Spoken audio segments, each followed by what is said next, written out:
नमस्कार मंडळी, आपण नवरी मिळेल हिटलरला 12 जुलैच्या भागामध्ये काय झालं ते पाहणार आहोत. लीला एजंटना कन्व्हिन्स करत असते की आईबाबांच्या घरी जाण्यासाठी, आणि बाबांना मी नाराज झालेलं कधीच बघू शकत नाही. त्याच्यासाठी मी तुमच्या 3 कंडिशन किंवा अटी मान्य करते. आणि पहिली अट म्हणजे तुमची जी सगळ्यात कठीण अट होती ती मी मान्य करते. आणि 2 नंबरची अट म्हणजे ती जर कंडिशन करण्यामध्ये मी चुकले किंवा काही मला झालं तर तुम्ही द्याल ती शिक्षा मी मान्य करायला तयार असेल. आणि तिसरे म्हणजे मला माहीत नाही आहे आणि मी खरंच माझ्या बाबांना नाराज बघू शकत नाही, त्याच्यासाठी तुम्हाला यावंच लागेल. आपलं जे काय आहे ते इथे असू द्या आणि चल आईबाबांच्या शेवटी एजे कन्व्हिन्स होतात आणि एजे म्हणतात हो मी तुझ्या बाबांच्या घरी येतो. दुर्गा म्हणत असते सगळ्यात मोठी चूक म्हणजे ना तुझ्या आईबाबांनी तुला जन्म देऊन केलेला आहे आणि जन्म दिला ते दिला, त्यात तुला संस्कार किंवा काहीच शिकवलं नाही आहे. त्यामुळे तर अजून मग एजे म्हणतात तिच्या आईबाबांना बोलण्याचा तुमचा काहीही एक अधिकार नाही आहे. गेलेला असतो रेवतीच्या घरी आणि रेवतीला म्हणत असतो की माझं खूप प्रेम आहे तुझ्यावर. असा एकही दिवस गेला नाही की मला तुझी आठवण आली नाही. आणि मला खरं तर तुझ्या बहिणीमुळं खूप जास्त प्रेशर आलं की ती मला म्हटलेले होते की कंप्लेन करेल, असं करेल तसं करेल.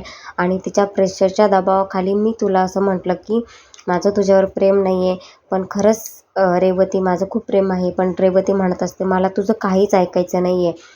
मग तो म्हणत असतो नाही तुला माहिती आहे ना की आपलं जे प्रेम प्रकरण होतं ते तुझ्या बहिणीला कळल्यानंतर तिने कसं रिॲक्ट केलं होतं आणि तिनेच मला खूप प्रेशर आणलं गं, त्याच्यामुळे मला असं करावं लागलं. रेवती मी कसं माझ्या बायकोसोबत दिवस काढतोय ना मला माहिती आहे गं. खरंच मला नाही तिच्यासोबत राहायचं आहे, मला करायचं आहे तुझ्यासोबत लग्न, असं म्हणत असतो. इथे सीन चेंज झालेला असतो आणि मग इथे बाहेर लीलाचे आईबाबा थांबलेले असतात. बाबा म्हणत असतात की मग कालींदी तुला म्हटलं होतं की काहीही करायचं असेल ना लीलाला विचारून करत जा. ते गेले ना एजे आत्ताच गेले. मग ती म्हणत असते तुमचं काय ब्लड ग्रुप ओ निगेटिव्ह आहे का? तुम्ही प्रत्येक वेळी निगेटिव्हच बोलत असतात. येतील ते येतील, मला भरोसा आहे येतील म्हणून.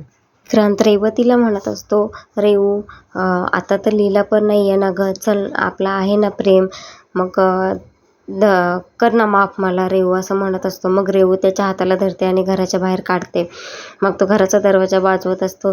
गं रेवू मला माफ कर ना गं, परत असं नाही करणार आणि माझं खूप प्रेम आहे गं तुझ्यावर आणि करतही राहणार. मधल्यामध्ये रेवू म्हणत असते तू खरं केलं की खोटं प्रेम केलं मला माहीत नाही, पण मी तुझ्यावर खरंच प्रेम केलं. जसं मला घरात घेतलं तसंच काही दिवसानंतर तू तुझ्या मनामध्ये पण मला घेशील हा विश्वास आहे मला. आणि मग विक्रांत तिथून निघून येतो. एजे आणि लीला येण्यासाठी निघलेले असतात आणि मग एजे तिला म्हणतात मी तुझ्या बाबांसाठी येत आहे, तुला अटी देतो माझ्या 3, त्या मान्य करावं लागतील तुला. पहिली अट म्हणजे मी तुझ्या बाबासाठी येतोय. दुसरी अट म्हणजे तिथे गेल्यानंतर मला थांबा किंवा इमोशनल ब्लॅकमेल करायचं नाही. तिसरी अट म्हणजे मला आजीने दिलेले गिफ्ट्स मी देणार आणि तुला जर काय द्यायचं असेल तर माझं ATM कार्ड घ्यायचं आणि त्याच्यामधून शॉपिंग करायचं आणि त्यांना द्यायचं, तरच मी तिथे येणार आणि मी खूप जास्त वेळ थांबणार नाही.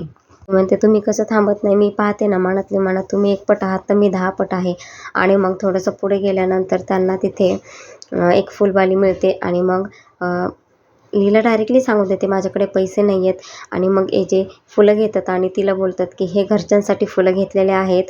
आणि मग ते घरी जातात, म्हणजे घराच्या तिथे जातात. इकडे किशोर आणि बोलत असतात काय उपयोग झाला रे आपल्या प्लॅनचे, आपले प्लॅन फेल होत चालले आहेत आणि ते दोघंजण कधी एकत्र येतील ना याचा भरोसाही नाही राहणार आणि आपले प्लॅन फेलच होत, काय उपयोग झाला त्या श्वेताला कुणी बंद केलं असेल.